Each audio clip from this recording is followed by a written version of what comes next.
Boa noite, queridos. Nós estamos aqui juntos mais uma vez, nossos irmãos, nossos amigos que nos assistem, para a nossa devocional desse sábado, onde nós vamos orar, vamos clamar a misericórdia de Deus sobre nós, colocar as nossas vidas diante do Senhor e também vamos ler a palavra de Deus e meditar um pouco nela.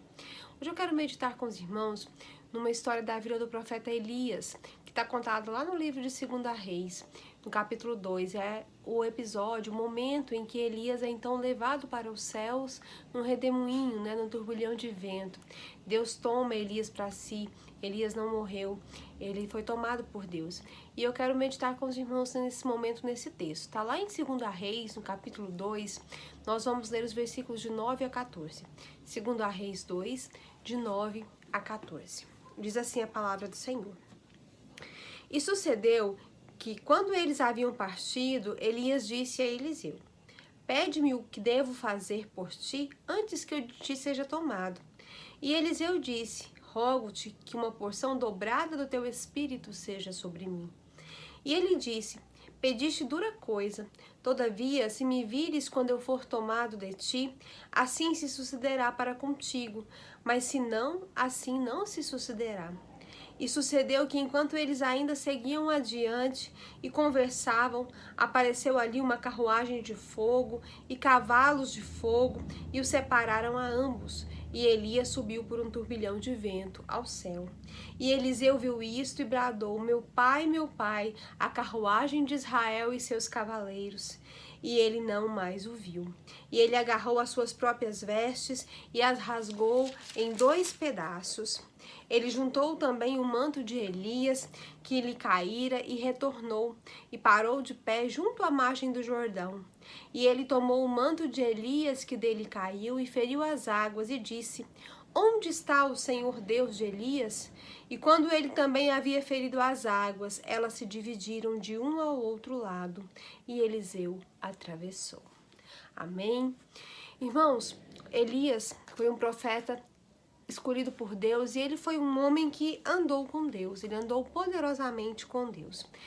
E esses versículos que nós lemos marcam então o final da trajetória do profeta Elias, e eu quero falar um pouco mais sobre toda a trajetória dele nessa noite. Se a gente pudesse dar um título para essa devocional, para essa meditação, a gente diria que são 7 estágios de um homem de Deus a caminho do céu. 7 momentos pelos quais Elias passou enquanto ele estava sendo preparado para esse momento que nós lemos aqui, que foi quando ele foi então tomado por Deus, para que fosse para o céu, sem experimentar a morte. Então, Elias andou poderosamente com Deus, ele exerceu seu ministério no período mais difícil da história de Israel, no período mais sombrio, no reinado de Acabe, mas ele foi então corajoso, ele fez aquilo que Deus mandou, ele confrontou o rei Acabe, os profetas de Baal, o povo apóstata de Israel. Mas o mais interessante de nós notarmos é que Elias, assim como cada um de nós, era um servo, um homem à disposição de Deus, e ele estava sendo preparado para a missão mais importante, que era a vida eterna com Deus, que era o céu. Nós estamos aqui, irmãos, de passagem. A nossa vida aqui é passageira. A Bíblia diz isso lá em Hebreus 11, num texto que eu gosto muito quando a Bíblia fala dos heróis da fé. E ela diz então que aqueles homens sabiam que eles eram estrangeiros e peregrinos sobre a terra. E é assim que nós somos estrangeiros e peregrinos. Nós estamos aqui caminhando para o céu. Isso aqui é uma pequena parte da nossa vida, porque a nossa vida de verdade é a nossa vida eterna, é a vida que nós vamos viver com Cristo quando nós morrermos, quando Cristo nos buscar. Então nós estamos aqui de passagem, nós somos peregrinos, nós somos estrangeiros, o céu é o nosso alvo, deve ser o nosso alvo, porque ele é infinitamente melhor. O objetivo principal da nossa vida deve ser sempre o momento em que nós vamos então chegar à presença de Deus. Nós devemos viver aqui sempre pensando nesse momento, como eu vou estar no momento em que eu me apresentar diante de Deus. Então a vida de Elias foi uma preparação para que ele fosse então tomado por Deus e levado para o céu. E aí a gente vai ver então 7 estágios da vida de Elias, que são 7 estágios da nossa vida que nós passamos como então uma preparação para chegarmos ao céu.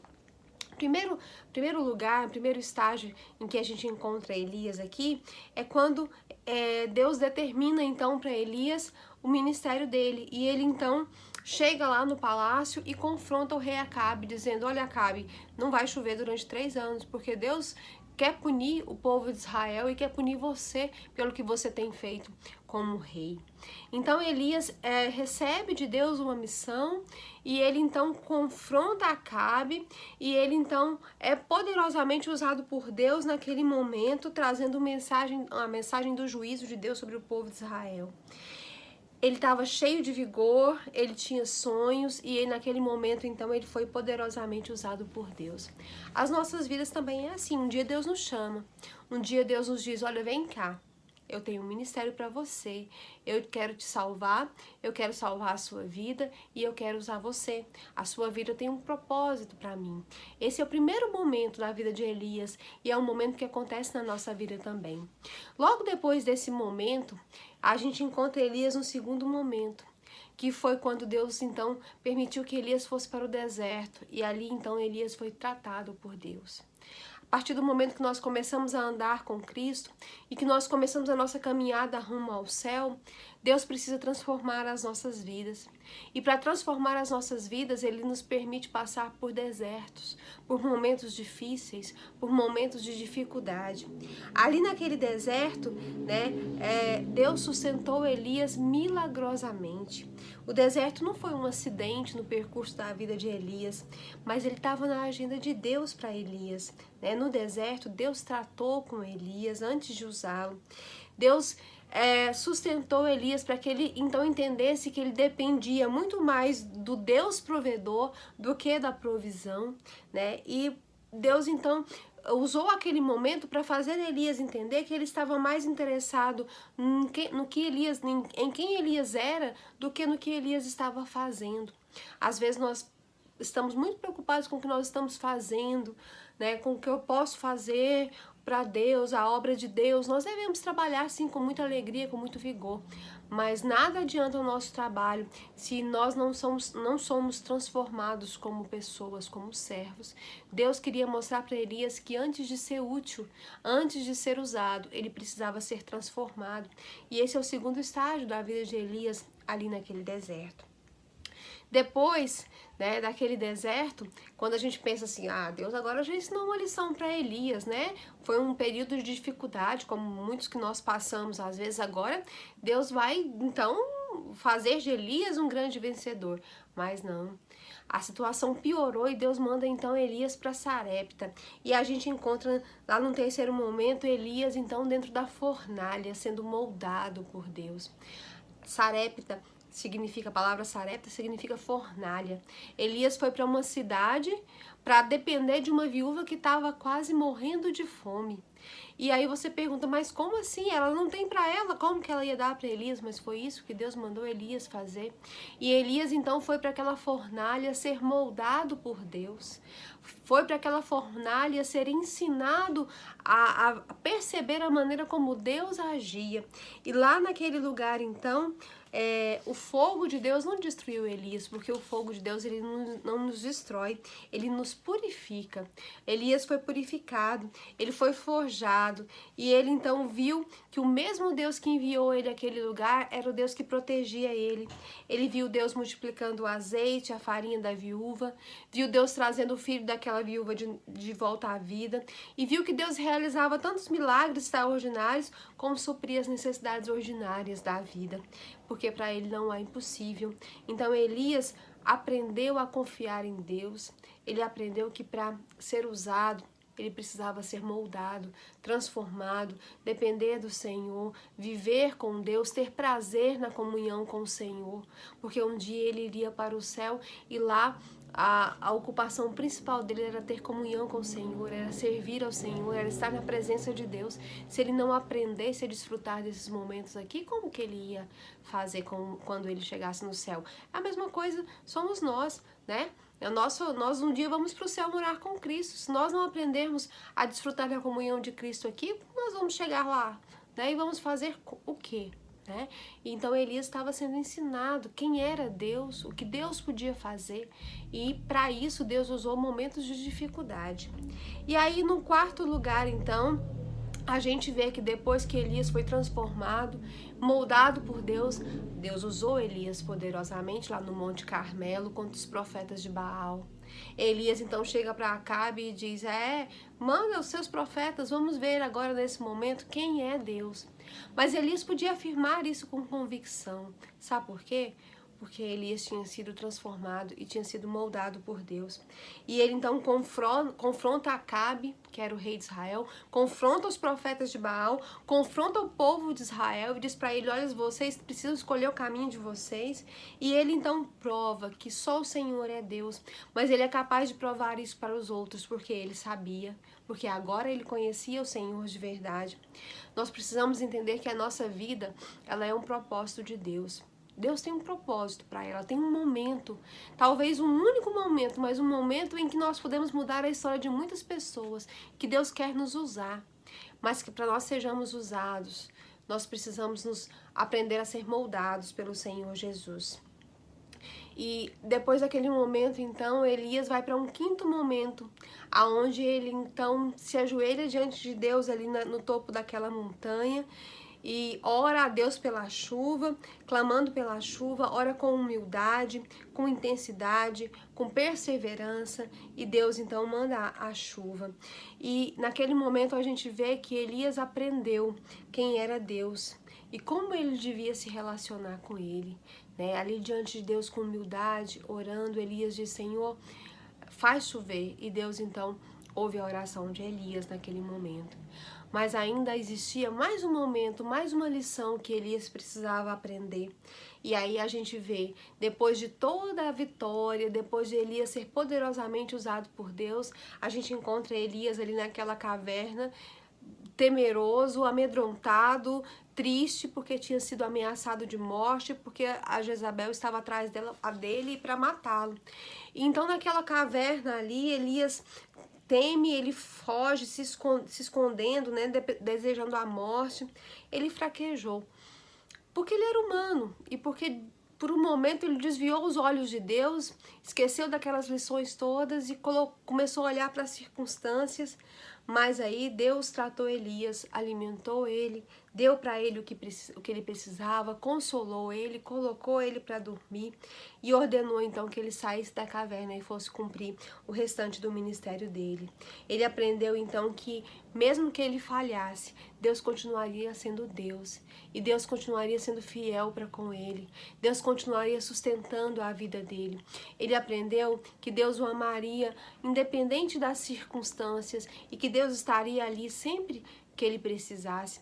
Ele entendeu mais uma vez quem era o Senhor e quão grande era o amor de Deus por ele, pela vida dele, e entendeu também quão grande era a sua missão. E aí, no último lugar, a gente encontra então Elias aqui no Jordão, a caminho do céu. Chegou o grande momento, o momento em que Elias pôde dizer: olha, eu cumpri o meu propósito. A minha vida teve um propósito e eu cumpri o meu propósito. Eu cumpri todo o propósito. E então ele foi trasladado e arrebatado para o céu. E a gente também precisa pensar numa coisa: a nossa vida tem um propósito. A duração da nossa vida aqui, irmãos, tem muito pouco a ver com os laços que nós construímos aqui. Porque os laços que nós construímos aqui, eles são temporais e passageiros. A duração da nossa vida aqui tem a ver com a maneira como nós nos relacionamos com Deus. Deus nos dá a vida, Ele determina um tempo para ela e um propósito para cada um de nós. E nós temos que viver de uma maneira que nós possamos chegar no momento em que nós possamos dizer para o Senhor: olha, Senhor, eu cumpri o meu propósito.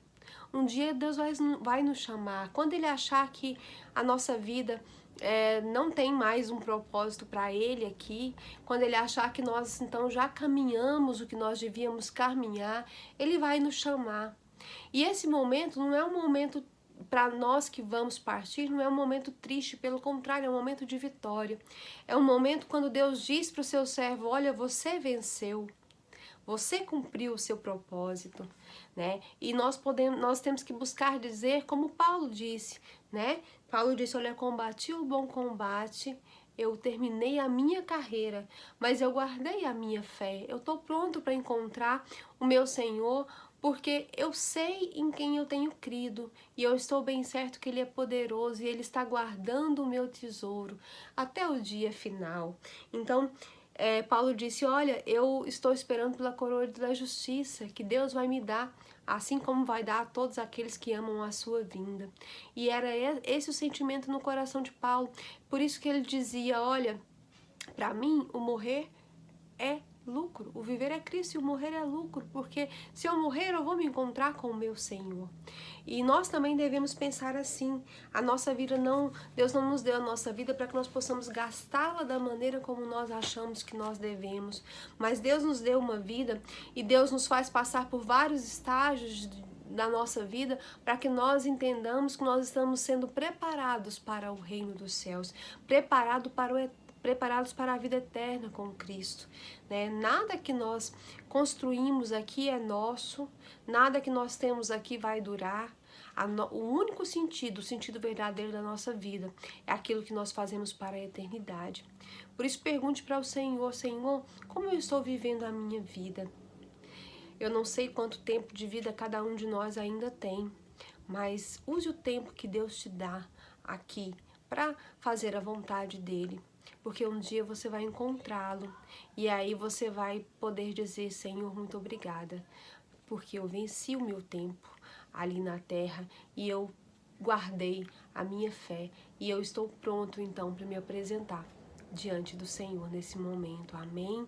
Amém? Porque para nós a morte não é o fim, ela é o início de uma história maravilhosa, de uma vida perfeita, onde não vai ter mais nem dor, nem sofrimento, nem tribulação. Um dia nós estaremos com Cristo. Como Elias foi levado para o céu, um dia também nós vamos.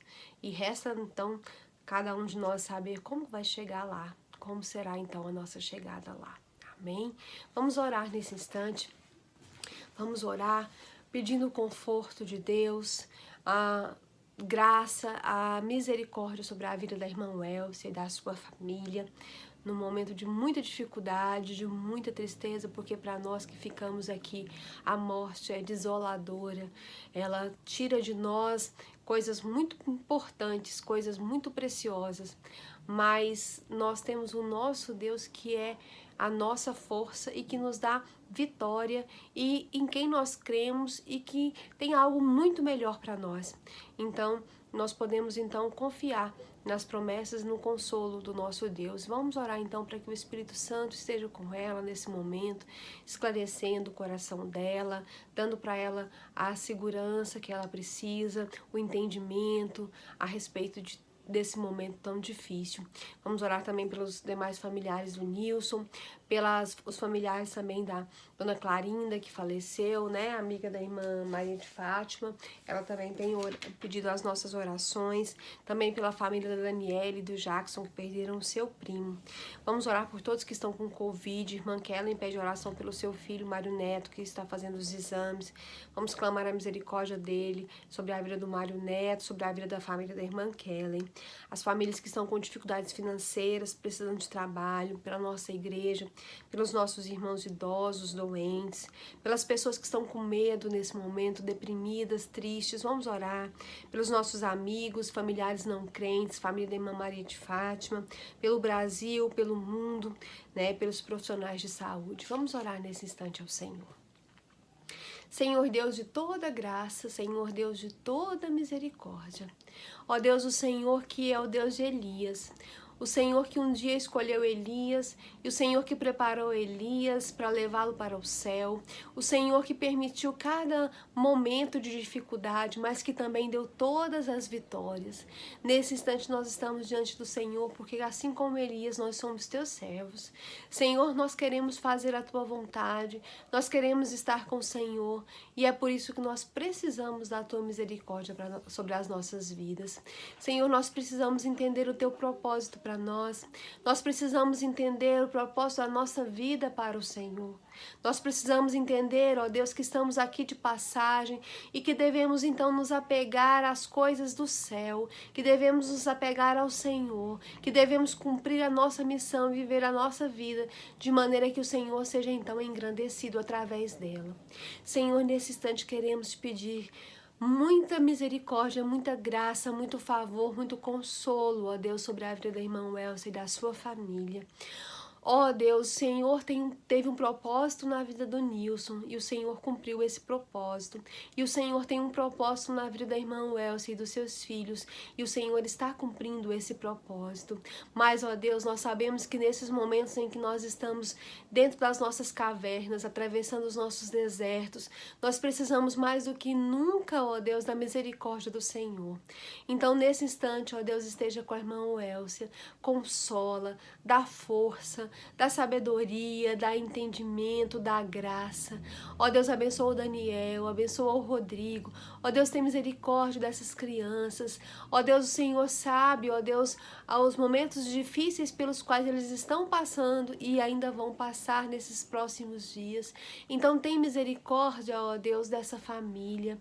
Abençoa também a mãe do Nilson, ó Deus, conforta o coração dela, dos seus outros familiares. Tem misericórdia, ó Deus, dessas vidas, nesse momento tão difícil, mas nós sabemos que o Senhor é a nossa salvação, é a nossa solução, é o nosso refúgio, nossa fortaleza, nosso guarda, nossa sombra. O Senhor está sempre presente. Então esteja com a irmã Elsa, esteja com a sua família.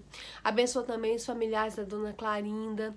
Ó Deus, abençoa os familiares da Daniele, do Jackson, que também estão enlutados, e todas as famílias nesse momento que estão enlutadas em decorrência do Covid ou de qualquer outra circunstância.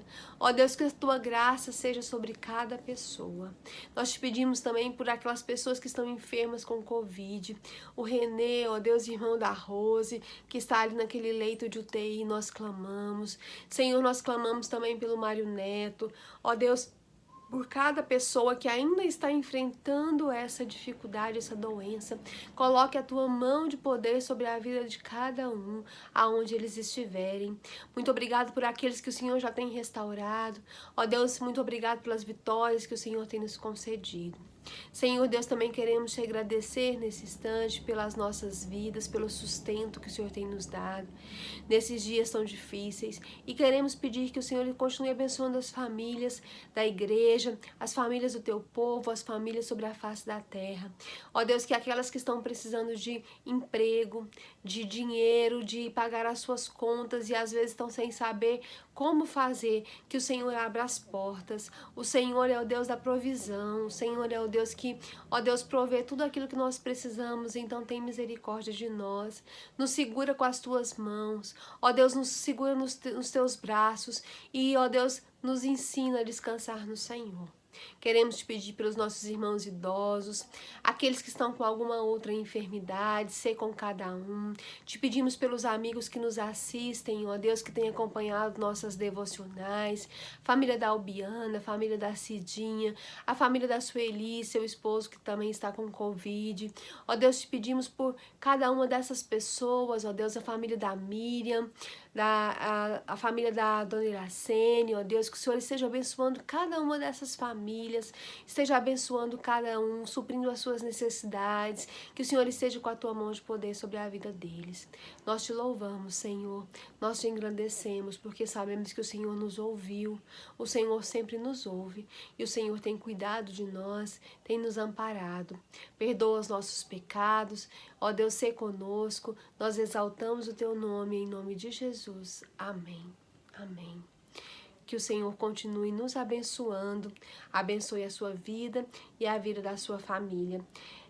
Amanhã nós temos o nosso culto, às 10 horas da manhã e às 19 horas, culto online. Acompanhe conosco e que o Senhor Deus esteja nos abençoando em nome de Jesus. Amém. Amém.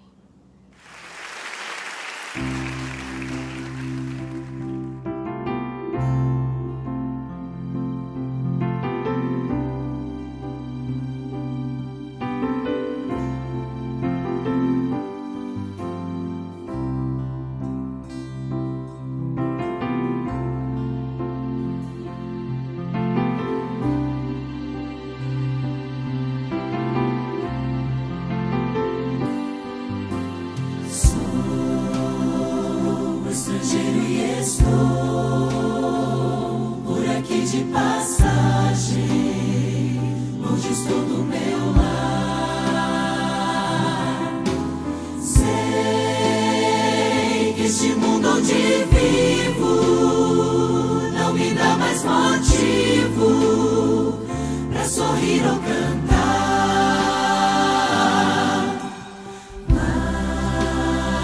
Mas hoje meu coração quer cantar, pois em breve voltarei pro meu lar.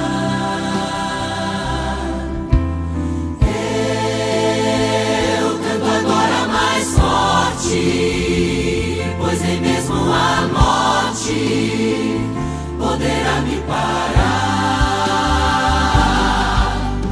Vou voltar para onde é meu lugar.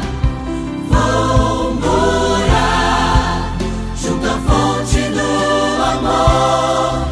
Eu espero esse dia chegar, quando Cristo virá me buscar para viver no lar.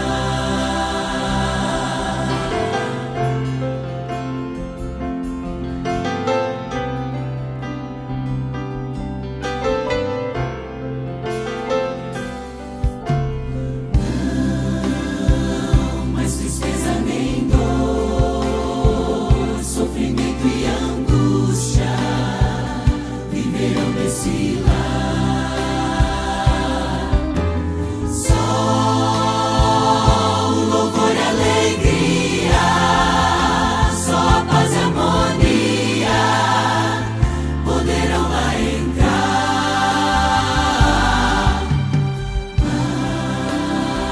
Mas um motivo maior de querer muito em breve viver nesse lugar é ver Jesus e abraçá-lo e dizer obrigado por me dares um lar. Vou voltar para onde é meu lugar. Vou morar junto à fonte do amor. Eu espero esse dia chegar, quando Cristo virá me buscar para viver no lar. Cantarei com aqueles que foram estrangeiros como eu e você, mas viveram com fé na promessa e venceram o mundo também. Vou voltar para onde é meu lugar. Vou morar junto à fonte do amor. Eu espero esse dia chegar, quando Cristo virá me buscar para viver no lar. Eu espero esse dia